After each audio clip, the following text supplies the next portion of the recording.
السلام عليكم ومرحبا بكم معايا في فيديو جديد على قناتي وقناتكم الشيف سفير. ما شاء الله غادي نقدم معكم وصفات الكريب المالح بطريقة سهلة وجديدة بمكونات طبعا دائما بسيطة، دائما تحت عنوان وصفات سهلة واقتصادية.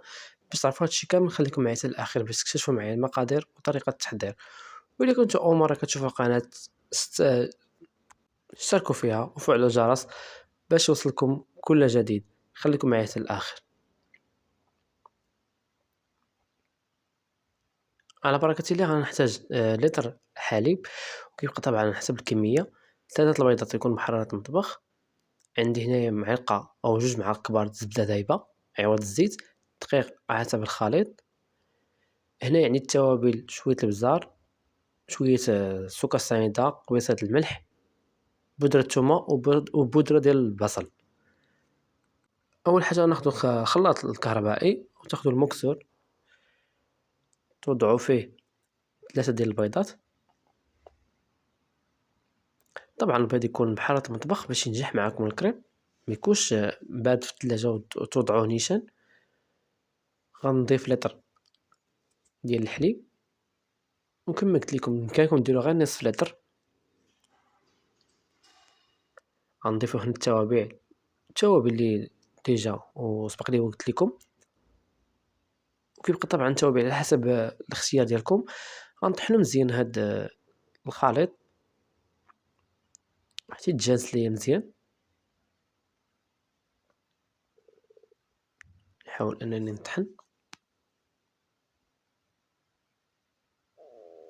عملية صراحة سهلة وبسيطة، يعني ما غاديش تاخذ من وقتكم بزاف. صافي غادي نحاول انني نعاود نطفيه ونشعل عليه. صافي غنزولو الخليط من مولينكس. ناخذ الدقيق كما قلت لكم كيبقى على حسب الكمية. انا هي عندي 500 غرام، بامكانكم ديروا اكثر او اقل. وطبعا الخليط كما غتشوفوا معايا في الاخر ما يكونش شويه عقد، يكون شويه جاري باش الكريب ما يجيكمش قاصح في الاخر. صافي هنا كنضيف الدقيق تدريجيا شويه بشويه، وغادي نضيف غرقه ونسد ونوضعه في الخلاط ونطحن مزيان. نفس الكميه غادي ندير الدقيق اللي باقي عندي.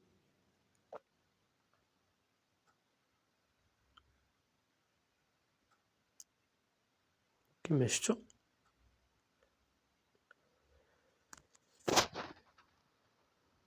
نعاود نضيف الدقيق والزبده كنخليها هي الاخر عاد كنضيفها. وهذا هو السر باش كيجيكم الكريب مذهب كما غتشوفوا معايا. غنعاود نطحن مزيان،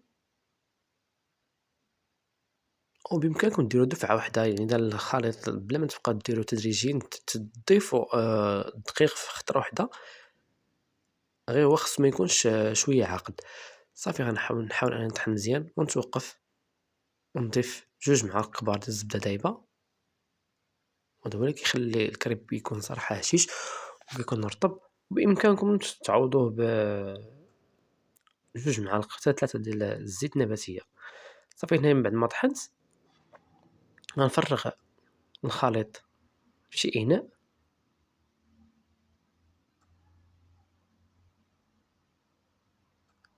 كما شفتوا، وندوز باش نحضر معاكم الحشوة.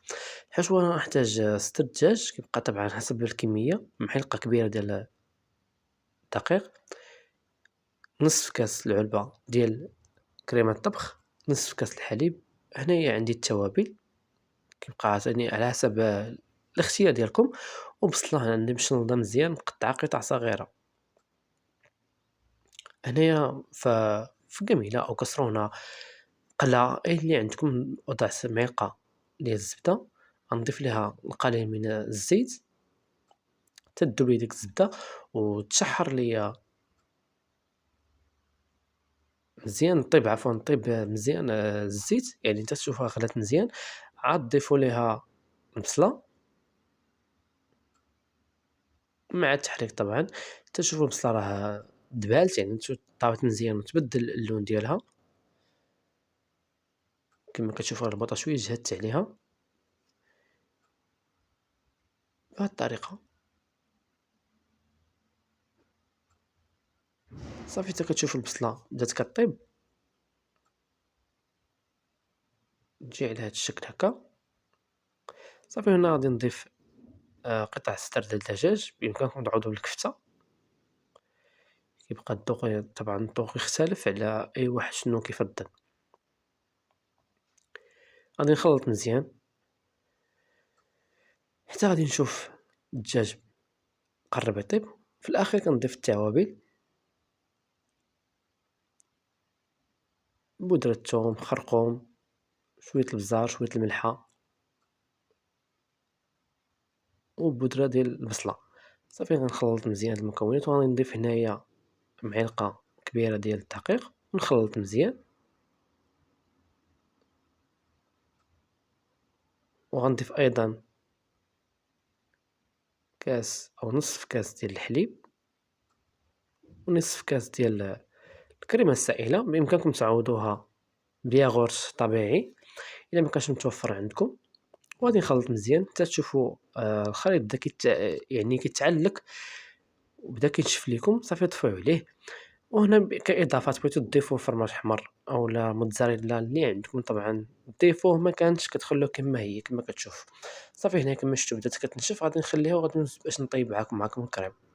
هنا خديت المقله على النار تكون شويه مجهده باش تسخن ليا مزيان المقله. غنحاول انني نقاد الكريب. بصراحه طريقه سهله كما تشوفوا، ما غاديش نطول معكم بزاف فيه باش ما يجيكمش الفيديو طويل. نخليها غير كنشوفوها نشفات كنقلبوها على الجهه الاخرى،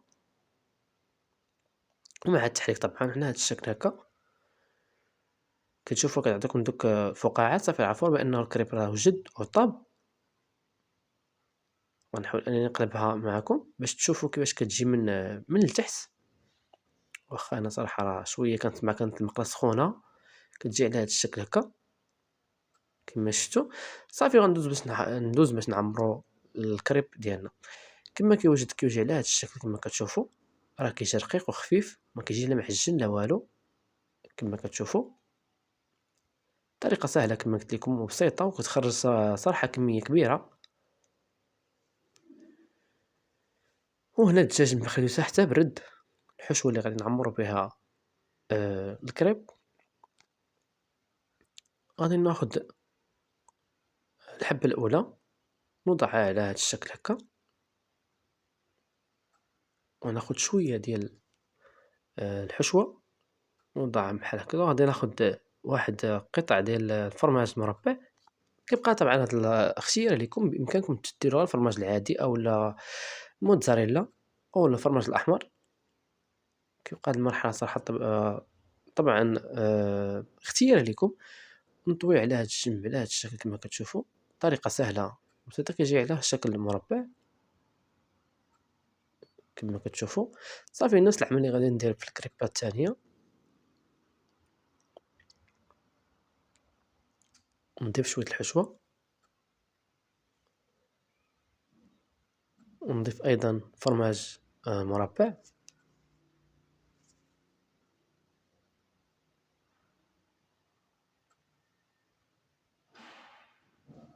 عمليه سهله صراحه بسيطه، يعني ما غاش تاخذ من وقتكم بزاف، وصراحه كيجي حتى في المذاق زوين. نفس العمليه غادي نديرها، نحاول ان نطويه من الجوانب، نعاود نضيف من الجوانب الاخرين، وكيجي على هذا الشكل. صافي غادي نستمر حتى غادي نكمل كاع الكريب اللي عندي، ومن بعد ان شاء الله نتلاقاو. هنا كما شفتوا معايا من بعد ما كملت الكريب كيجي على هذا الشكل هذا. من بعد ما كملتهم تبارك الله كما كتشوفوا كميه كبيره. هنا غادي ناخذ الكريب. طبعا المرحله كتبقى اختياريه لكم، بغيتو ديروها ما بغيتوش يعني كيبقى طبعا اختياري. كندو فوق المقله غير يتحمر، زيدوا يتحمروا شويه، وكنضيف لهم من الفوق من شويه الفرماج محكوك، شويه الفرماج الاحمر. كما كتشوفوا كيجيو على هذا الشكل هذا. اقتصاديين وسهلين. ونتلاقاو في فيديو قادم ان شاء الله. مع السلامه.